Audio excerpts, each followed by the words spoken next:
Hey guys, MrGaryBoy1 here once again, and it's the end of the year. But how are we gonna celebrate? I have an idea. What the hell, Mitch? How about you make another one of those top 10 list videos? Like I did last year, then nearly got out on time? Yeah, except this time you do one on games that aren't complete shit. And actually get it out on time? But what about Kingdom Hearts and Bioshock? Games I haven't finished LPing yet. I don't know, just add them to next year's list, if they're good enough. Okay then, I guess welcome to the top 10 games of 2016. Hey now, me that came before, don't get too ahead of yourself. Me? Yourself? Me? Let's just start with the Let's Plays. I'm not finished yet. I won't be discussing either of these games because I feel like I'm not far enough into them. Bioshock, I am 3 parts in as of recording this, and Kingdom Hearts, I literally can't record anymore because of reasons I've explained numerous times. Oh well. So, they just won't make the cut for this year. If they're good enough for next year's list, they will make the cut. From what I've heard of Kingdom Hearts, it should be. So I've got some good expectations for that. Second, if a game I've played before is re-released or remastered, example Twilight Princess, then they won't be on the list. Third, you may notice that some of these games weren't released in 2016. My rule with this is, as long as I first played it in 2016, then it counts. Fourth, this list is just my opinion. Don't get mad if a game you really liked from 2016 is not on the list. If I did play it, that means you just got more enjoyment out of it than I did. And if I haven't, leave me a comment below and I'll make sure to look into it and maybe have something to look forward to. Finally, and most obviously, I haven't played all the games that came out this year, mainly because I don't have a PS4 that I can use for prolonged periods of time. They aren't going to be on the list either, so without any more delays, unlike Breath of the Wild, let's begin with number 10. Yes, I know what people are going to say. Five Nights at Freddy's sister location, why is this on the list? Well, to be honest, I was going to do this for the Halloween video, but because I fucked up, it was unusable. I played through the whole damn game. Well, maybe not the secret and non-canon ending, but I played through everything else, and it was a nice change. I'm someone that would have defended the FNAF games with my life up until about FNAF World came out. Yeah. Let's not talk about that one. But Sister Location was different and in a good way. The first 4 games were just sit and survive with robots trying to kill you. And this one you can move around, yes, and that is a big deal. Because it makes you feel like you're more in control than the other games. Other than that, it does the same things the other FNAF games did. Not telling you anything about anything and going on the mentality of I want the players to figure it out for themselves. Honestly, without game theory, I'd probably be screwed. We're trying to figure out anything. My only real complaints with the game is that they still use screen wrapping, which is just odd to see in a game series 5 games later. Also, Night 4 is a fucking dick and a half. No, seriously, you have little margin for error even after the patch. It can go fuck a goat for all I care. How did Markiplier do it? Must have been nightmarish. Anyway, with that happy thought, let's move on to number 9. I'll be honest, I only played this game once, well, twice to get the footage, but it was just so much fun. And that's why number 9 is Super Indie Karts on the list. Super Indie Karts is an indie kart racer where any indie character can race. Well, most. You've got the likes of Freedom Planet, Guacamelee, Rainbow, and so many more. The maps I did play were great, although there was one map, Rainbow, that was a pain in the ass, to say the least. Peppers are a cool way to get boost, but the mushroom challenges are kind of a pain. They can be located anywhere on the track, and they're not really the easiest thing to find. And this My Stars and Rank thing, you can only unlock them if you collect a certain amount of jewels, collect the mushrooms, and get first place in a race. Needless to say, if I get anything else than an F in a race, I'll be shocked. And with that out of the way, let's race on to 8th place. I tried, okay? Warning, with the next game, don't be a massive idiot like me with it. I am trying to 100% complete it, and this game is massive. How massive? 119 videos worth, each ranging from 30 minutes to hours. That's what it took Chugga Conroy to complete Xenoblade Chronicles 100%. And that's just going on what he was saying when he was doing the LP, because I followed him during the LP beforehand. Oh. The in-game world is so fucking big, and at times intimidating, with level 50 or higher monsters in areas where you should be around level 20 or so. It's not like most RPGs either, where you get stronger and can just grind through the enemies in lower level areas. There are legitimate things that can one-shot you all the way through the game. At first, the powerful monsters are pretty rare, but once you get to the Bionic's leg, they're kind of everywhere. I can't take a look around trying to hunt for a specific quest item that I can't find for the life of me without finding something trying to kill me. Although, it's your typical JRPG teenagers with powers and fancy tech join forces to save the world from the great evil. The characters are memorable, the voice acting is human. The heart-to-hearts is a nice break from the mechanic-heavy gameplay. I've been nothing but impressed since I picked it up, and I'm not even that far through. Well, let's see the future and get to number 7.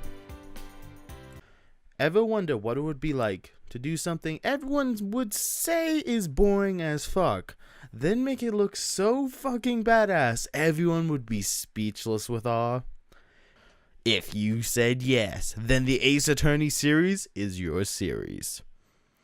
Being a lawyer has never felt so cool. Just saying objection fills you with confidence you don't deserve as you stumble your way through illogical cases where witnesses are insane, the evidence makes no sense, and confetti rains down from the sky when you win, accompanied by the gallery cheering you on as if they hadn't spent the entire trial suspecting you were playing them for fools. Which you kinda were. The Phoenix Wright trilogy features remasters of the first 3 games, Ace Attorney, Justice for All, and Trials and Tribulations, remastered for the 3DS with quality animations, complete with complex sweating, overdramatic text pop-ups. They even allow you to shout into the mic to get your point across in the most unrealistic and immersive way possible. The logic is wacky as hell, but that's what makes it so endearing. For example, using a photograph to prove that your client's checkered shoelace was planted falsely by the real killer, who was the dog walker who seemingly had nothing to do with anything, and then pegging him on it with a half-eaten burrito and a mistake he made in his testimony 2 seconds ago. The original trilogy features the Psych-Locks minigame or the Chains of the Heart. Through the power of psychophysical bullshit, at least it's not friendship, Phoenix can expose the darkest secrets in your heart. If you ever wanted to get the feel of a Phoenix Wright game as a beginner to the series, or you're an age-old fan who wants to remember the classics, this game is perfect for you. Well, let's pursue the truth and corner number 6. Well, we're only at number 6 in this indie-fested list, and it's another indie game with Shovel Knight. Shovel Knight is an indie platformer that's a callback to old-school games like Mega Man and DuckTales, while adding in some new elements to make things fresh. For example, in one level you have to kind of guess where you need to jump. They do show you like a rough outline, but they do mix things up to give you like a rough idea. Like, oh, I need to jump here, but I don't know, it's exactly there. It's kind of fun, but just from the surface, it sounds bad. But for some reason, I don't see it as that. For some reason, I don't see that level as bad. That's actually one of the ones I remember the most. Not because I had trouble on it, hell no.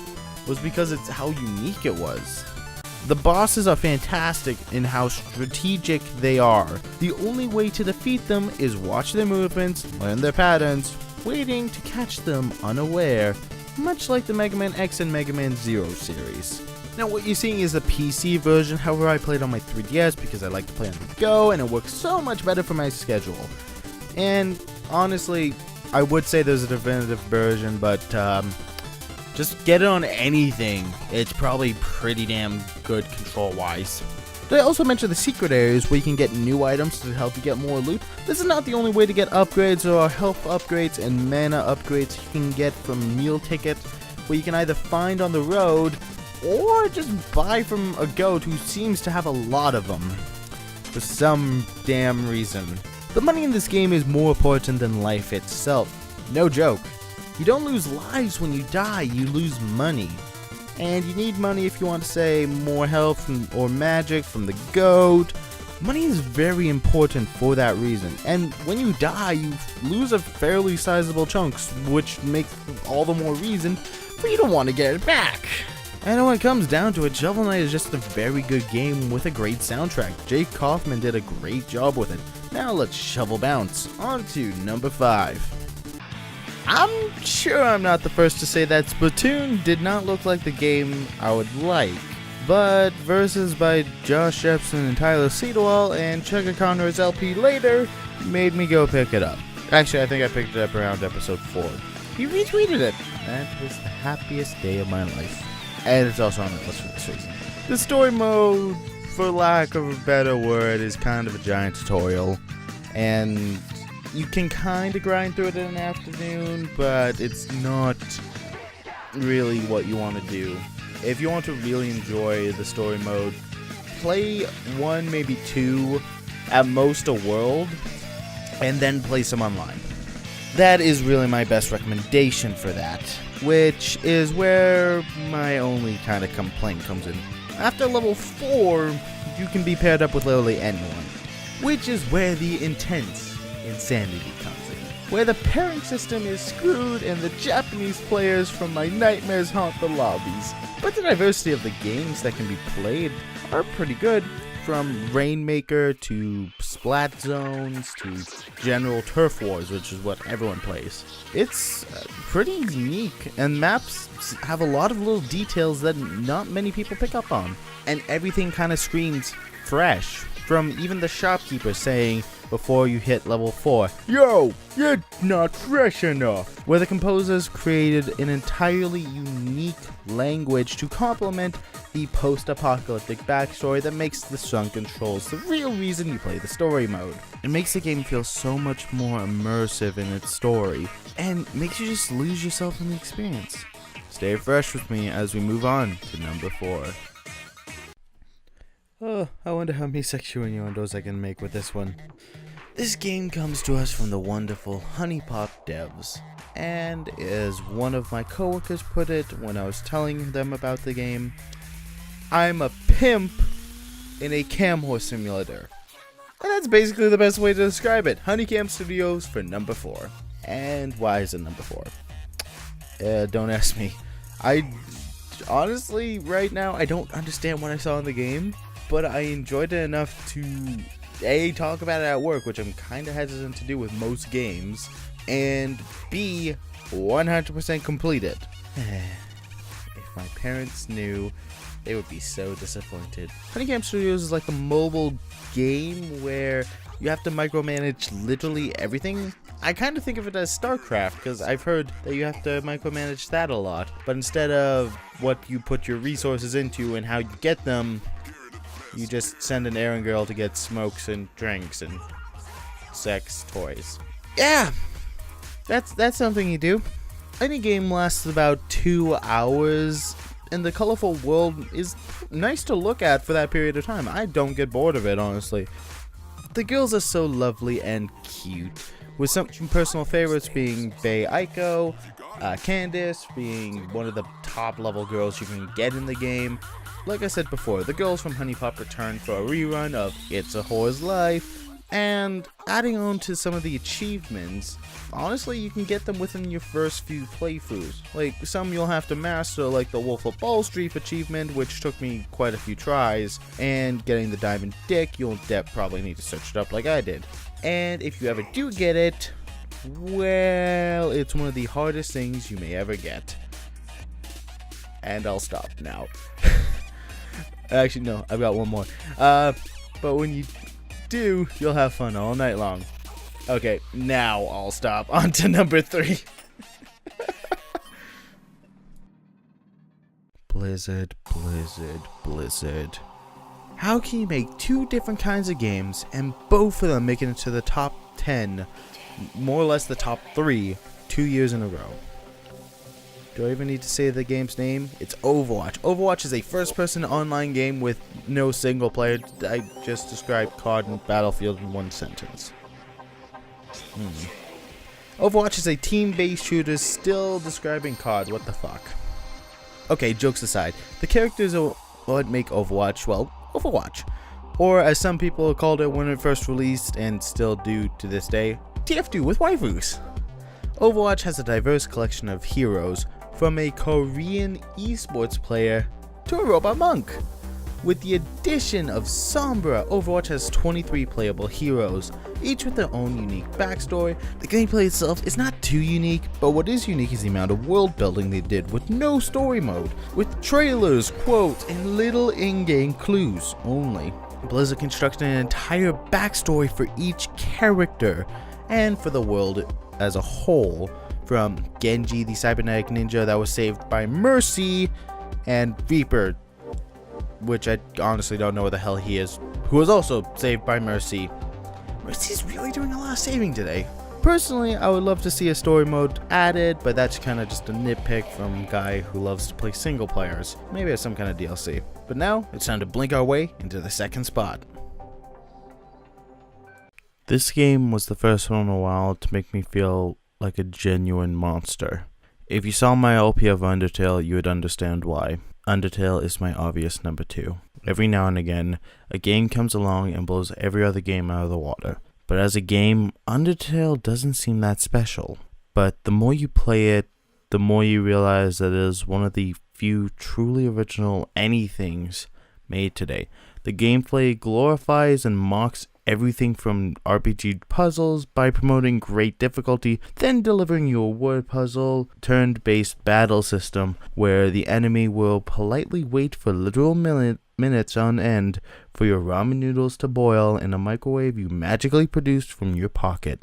The soundtrack starts off very basically in 8-bit MIDI, but slowly builds up to be fully orchestrated by the true final boss. As your character grows, even the premise of the genocide run pokes fun at RPGs where you become so powerful that you start slaughtering weak enemies, behaviors rather unbecoming of a goody-goody hero. Perhaps the coolest of all is how the game is self-aware. That is, Asgore nods pitifully, pointing out how many times you have lost to his boss fight before, or various final bosses, altering reality by deleting your save file. Every character is lovable in their own way, and we only see all of them by playing all the walkthroughs completely. The atmosphere of the game is contradictory. If you're being passive, everyone wants to kill you. And if you're being monstrous, everyone says that deep down, they know you're a good person. They only twist the knife in when they really want to remind you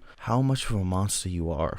Honestly, it isn't the gameplay that makes the game, or the soundtrack, or the characters, or the atmosphere. The game makes the game. Now, let's all feel determination as we reach the long-awaited top spot. You know, Pokemon Sun and Moon may be my favorite game of this year, and or at least the latest of the games that I put on this list. I finalized this list around December 4th, just to make sure I've got everything correct. Just so I could get the script off and everything to my friend who wrote this, because he started from the beginning of Undertale after I said of my LP. He tried to not slaughter as much of the initial writing as I put, but after that first little bit in Undertale, he completely rewritten it. So, just letting you know that I'm going to let him voice this, and that my feelings towards the game are very similar to his. So, I just hope you all enjoyed this video. And now, here's my friend, LT Campbell. Yes, I'm being professional about this, because he's asked. Otherwise, I would just call him by his name. Take it away. Thanks, GB1. At first, I wasn't really excited for this one because the legendary designs weren't that cool. Pimped out Pyroar and a Roid Rage Noivern. Really? But there hasn't been a single gen that's let me down, so I knew that Sun and Moon would do the trick. But the more that I played it, the sadder it made me. And that was because, up until a couple of weeks ago, Pokemon Platinum was my favorite main series Pokemon game. And it just got replaced. The world you live in is beautiful, with vibrant and effective colors. The character designs are varying and intriguing, calling back to old and new. The Pokemon they made for this gen are badass, including and especially the Tapu 4 and my boy Decidueye. An owl ninja sniper? Come on, Nintendo. We know you can't do better than that. The amount of work they put into the characters in this game really impresses me. The lives of Lily, Gladion, and Lusamine is super effective on the feels, and I took a critical hit with the sheer depth of pain, misery, and redemption they put into that relationship alone. The other supporting characters, your rival Hao, the gym leaders, that's what they really are, don't you try to deny it, and who could ever forget ya boy Guzma, one of the most memorable selections of characters in any Pokemon game to date. Honestly, I hated the soundtrack at first. I thought that the violin work for Zinnia's battle theme in ORAS was epic, but I wasn't sure what to think when it was all I seemed to hear. Thankfully, as is the case with most of the soundtracks of games that I play obsessively, it grew on me moldily. Lusamine's battle theme currently sits as my fave, but the Guzma battle theme and the Tapu battle theme are close behind it. And with that, we've caught them all for this year. This has been Mr. GaryBoy1 and LT Campbell. Thanks for watching. Okay, that was my top 10 games of 2016. Give me your list down in the comments. I love to hear what you guys say. I'd like to give a special thanks to my friend, like I said earlier, LD Campbell, for checking this, Mitch, Talented Geek, for the Pokemon gameplay. Anyway, I hope you guys all enjoyed. This is the final video of 2016, and I'm going to be reorganizing my channel, so I may not be uploading the next week. Just letting you guys know that ahead of time. I say ahead of time, even though it's, as of recording this, I've already gone a week without uploading. That's odd to me. Anyway, guys, I thank you all very much for watching. If you enjoyed the video, make sure to leave it a like, comment down below, and subscribe for more. And if you think someone else will enjoy this video, make sure to share this on all your social medias. This has been 2016. And let's hope 2017 is better. Just saying that now. Please. I'll see you guys next time. Bye-bye.